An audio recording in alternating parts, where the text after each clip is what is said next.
Sunny summer afternoon, surrounded by fair weather friends. White Converse, white tee, only thing holding me back is a new haircut. Too short for my proportions, too short to put up, and too short to put down. I felt trapped in someone else's hair. It was the time when my parents decided I needed to get a haircut. Immediately after the 5th grade traveling band concert at Anna Devine Elementary School had finished, my parents told me my hair needed to be fixed. It looked ratty and just not pretty at all. Never having a true haircut in my life, I happily agreed. Once we were home, I took a shower and walked into my mom's room anxiously awaiting what was to be done. Standing in the middle of the pink decorated bathroom with sopping wet hair, my mom began to cut. Comb in one hand, scissors in her right, she was attempting to be the hairdresser she wasn't. Soon, I saw the little pieces start falling onto the pink tiles below me, but I was told to look straight ahead and to not move. From the mirror in front of me, I could see my mom concentrating hard and pushing the black framed glasses up her nose as they slipped down slowly. Oops. The word no one wants to hear by the person cutting their hair. My mom said she cut it unevenly and had to fix it. Half an hour later, and with hair up to my shoulders, I stood there shocked. A foot of my hair was gone, and the most shocking thing? It curled more than it had ever before. Who would have known? In the long run, it was worth it. Sure, it pushed out a little, but it looked so much more beautiful, and I was actually happy with it. Sucked and it stuck. I called my brother and he had to use tools to take the fan apart, but thankfully I didn't lose much hair at all. It was the time when my brother and I had gotten into more fights than I can count. He stood in front of me with evil intentions. The seasons were changing and the air felt crisp. The window was open as the air blew into our kitchen, the curtains flowing over the sink on the left of me. The cabinets were filled with dishes, some wide open and some closed shut. Below that stood the microwave, unplugged, and piles of beer bottles stacked up in the corners on the counter. The fridge stood tall, high, and mighty, and so did my brother before it. He tugged on my arms and pulled out some hair. I struggled to break loose when suddenly I hit my right side on the little round table. From the hallway, my mother called out, "What's going on?" "Nothing," we simultaneously responded, and continued our tussle, the pictures on the wall shaking. You could hear the echo of the rain dripping off my hair. My brother had just pulled out a few strands out of my head, and finally, my mother came into the kitchen to break his grasp from my hair. It was the time when I was in Vermont visiting my family, and my grandma realized I was in desperate need of a haircut, so she brought me to her friend's hair salon. At first I was like, okay, whatever, but then I noticed she had no clue what she was doing. Instead of washing my hair, she just began cutting my hair dry. Now you probably don't understand the big problem with this, so here it is. My hair is extremely curly, so each curl is different. When she cut my hair, it made every piece different lengths, so now my hair is completely lopsided and it sucks. It was the time I got blonde highlights. I was finally able to get them after months of begging. I regret getting them every day. I sat in the salon chair and just stared into my eyes the whole time. I was the only one in the salon beside the cosmetologist and my mother. She kept adding highlights that got lighter and lighter. They were streaky and I looked like a fool. You can tell a lot about a person from their hair. Jocks wore long, tight, practical ponytails. Artists would have purposely messy buns with bandanas or unique ties. Shy people grow their hair out to hide in, and bolder people would get choppy cuts in bright colors. The popular crowd had hair styled to perfection, undoubtedly primped for hours. And of course there were more. Just before I was set to begin middle school, I stood in front of the long mirror in my bedroom, looking at the disorganized mess that twisted on the top of my head. What did my hair say about me? I ran my fingers through the knots that had formed overnight, peeling strands with split ends, maybe bits of paint here and there. My hair said that I didn't want to grow up. To me, middle school and later high school meant spending hours on your hair. It meant putting extreme value in your appearance, primping in the bathroom every morning, making your hair perfect. And I wanted nothing less. I didn't mind if my hair was slightly messy and never had a style. I didn't care that it sometimes had dirt in it, but it seemed like everyone else did. I felt like once I walked into the new school, I would be expected to change my hair, to go to a salon every week, use product and brushes and dye. To me, that's what growing up was. That's what you did when you were a teenager. I didn't want to. I didn't want to leave the world of elementary school where boys and girls alike ran around with tangled strands and no one cared. When running a brush through my hair for a minute in the morning was all that was expected and looking perfect didn't matter. I wondered how long I could hold hold on to this.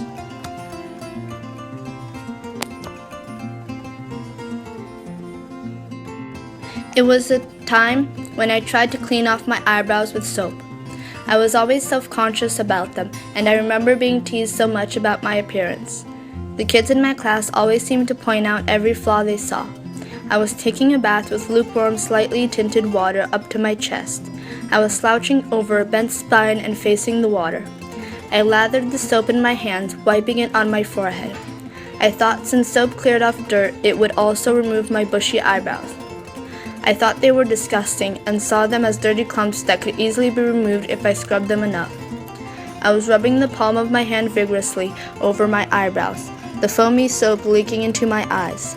I don't remember seeing the soap slop into my eyes, but I do remember the burning sensation I felt. I couldn't stand the feeling, so I got out of the tub and turned the water on in the sink. I put on a towel over my shoulders, rubbing over my shoulders to dry myself. I cupped the water in my hands, continually splashing it to clear my eyes. My mom entered in after hearing how upset I was. While she unplugged the drain of the tub, I kept on splashing water. I kept on burning, though, all because I didn't wash out the soap in my eyebrows. My mom finally washed out the soap as I was crying. I wiped my eyes as my mom comforted me. I'm so happy and thankful that she was able to help me when I was younger.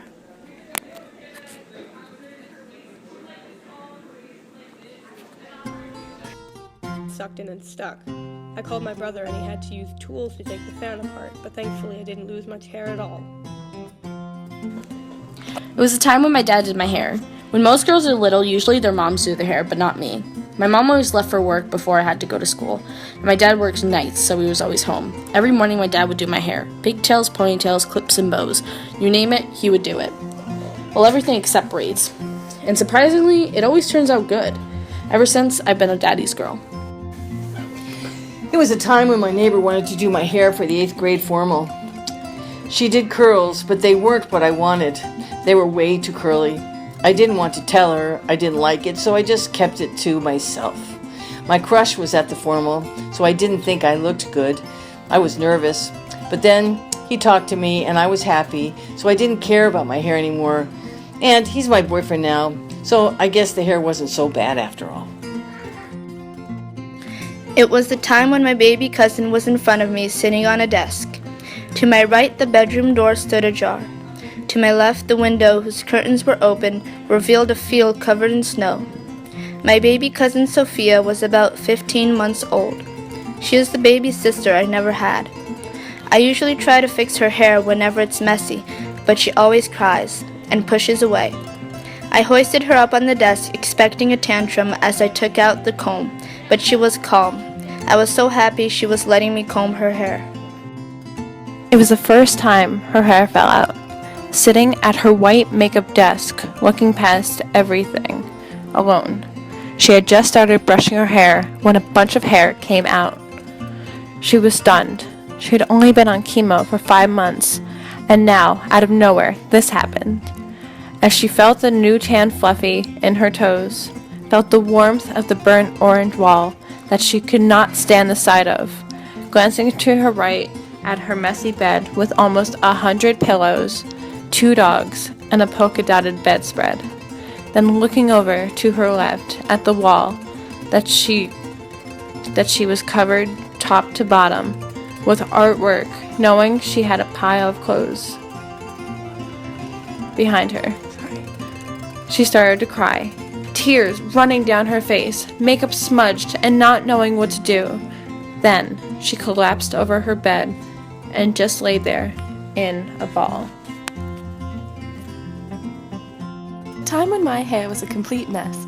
Our reward for being a good class was ice cream sundaes, so it was finally a warm sunny day and Miss Reynolds surprised us with our ice cream sundaes. Miss Reynolds was my 4th grade teacher. As she was scooping ice cream into each bowl, we were all grinning and giggling. After each of us got a bowl, we were laughing and walking around. At one point, Grace, Kate, and I were peering into the other 4th grade class across the hall. They were not having near as much fun as us. At this exact moment, Grace was behind me and Kate was to the left of me. Grace began giggling a lot. No one was quite sure why. Then all of a sudden, flinging from her hand came ice cream, and into my hair it went. A split second later, my teacher appeared at my right and scolded Grace. Kate was just laughing under her breath. Kate, Grace, and I then went to the bathroom for forever, trying to wash out all of the ice cream. The smell of the ice cream lingered in my hair for the rest of the day. Ew. It was the time when I ripped out a chunk of my hair. I'd gotten a hair wrap done that day by the pool and I loved it because of all the vibrant colors. I left my hotel room to go next door and show my aunt how nice it was. I kept feeling it and playing with it, and before I knew it, the wrap with a chunk of my hair in it was now laying in the palm of my hand. I was in shock and stood between the two doors on the balcony crying, with the surrounding hotel and palm trees, and the orange, pink, and purple sunset behind me. It was the time when the barber messed up my hair. When I told him something completely different, it was a rainy day and I needed a haircut, so I went to the mall. I went to the front desk and said I needed a haircut, so I waited, then finally got in. The barber was a man that didn't look very professional. I looked down and got in my chair and asked him for a certain haircut. I think it was a trim. So he says okay. I just sit there, looking at the mirror and all his utensils.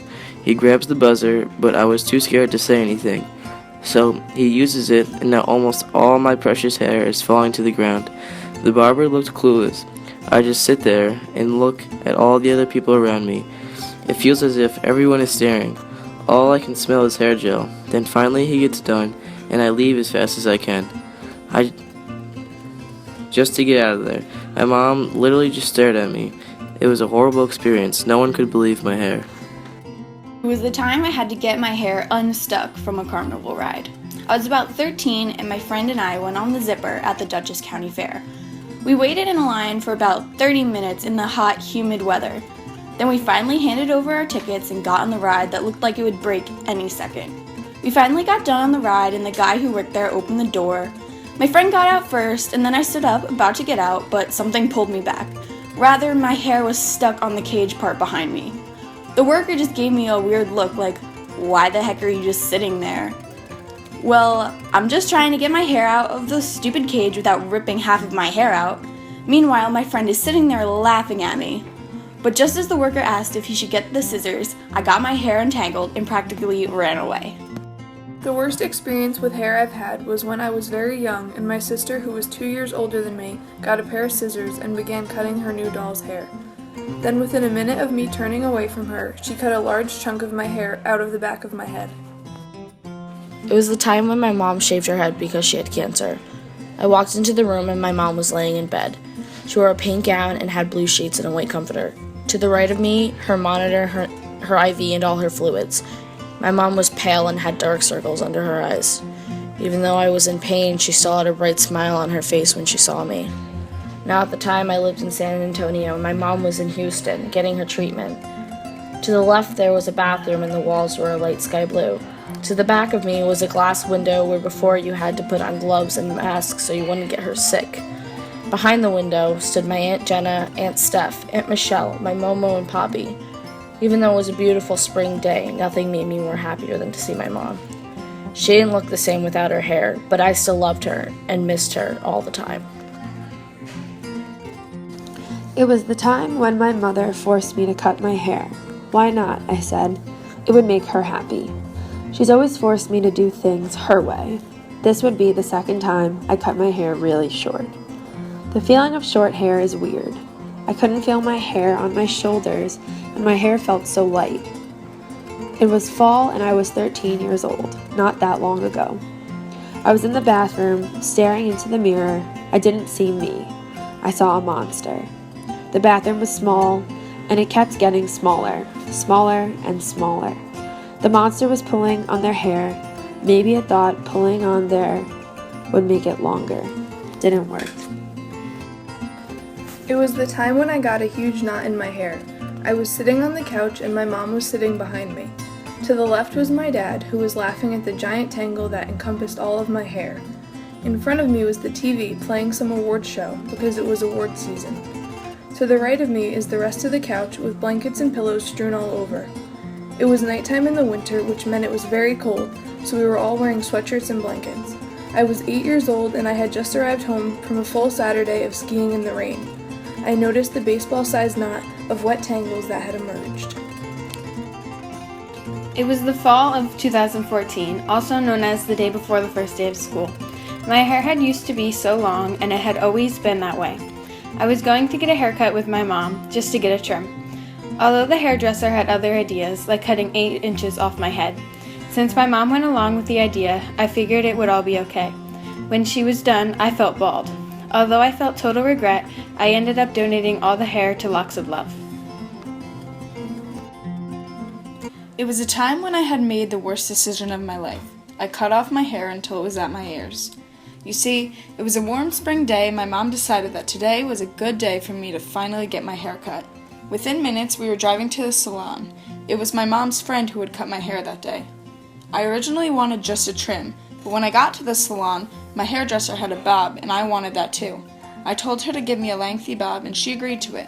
She sat me down, along with my mom, in a room that smelled like hair dye, and I stared at a staircase for about an hour until she finally said she was done. When I looked in the mirror, I saw an absolute nightmare. She had messed it up so many times that it was at my ears.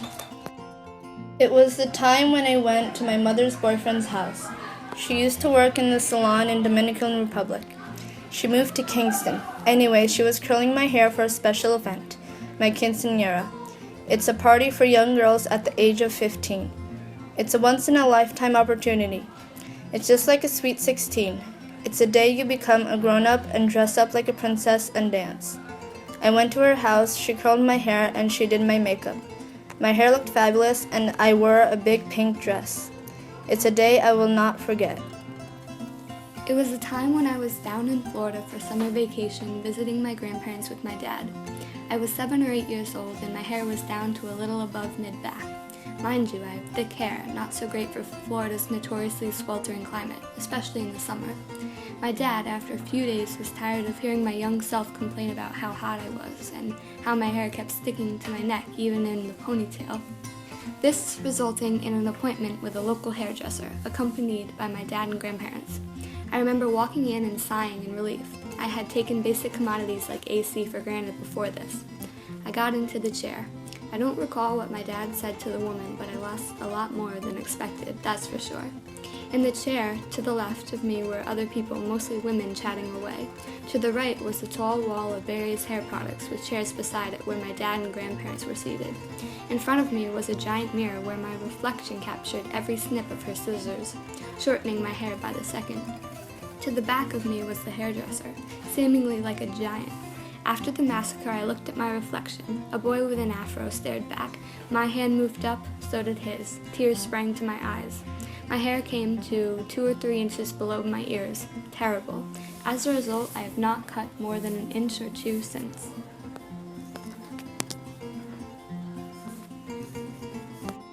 It was a time when I had really long hair, like almost down to my butt long. It was the summer of last year and I just endured a week of summer camp. And somewhere between the constantly sweaty neck and the new short hair trend, I decided that I would cut my hair. Well, I would have someone else cut my hair. And someone else did cut my hair. It just wasn't a hairstylist. It was my mom.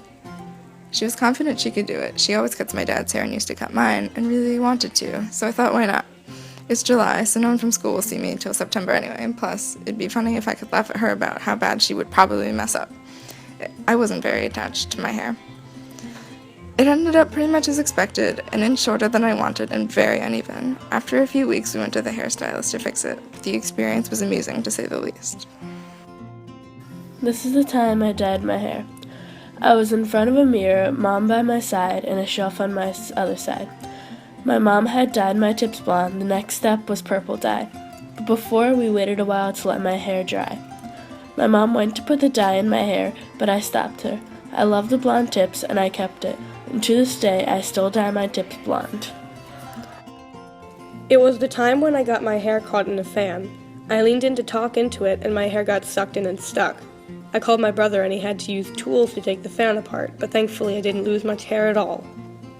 It was the time when my cousin set his hair and eyebrows on fire and burned his nose hair out. It was a cool October night. My mom, stepdad, cousin, and I were outside. We sat around a fire in red plastic lawn chairs with piles of wood and logs all around us.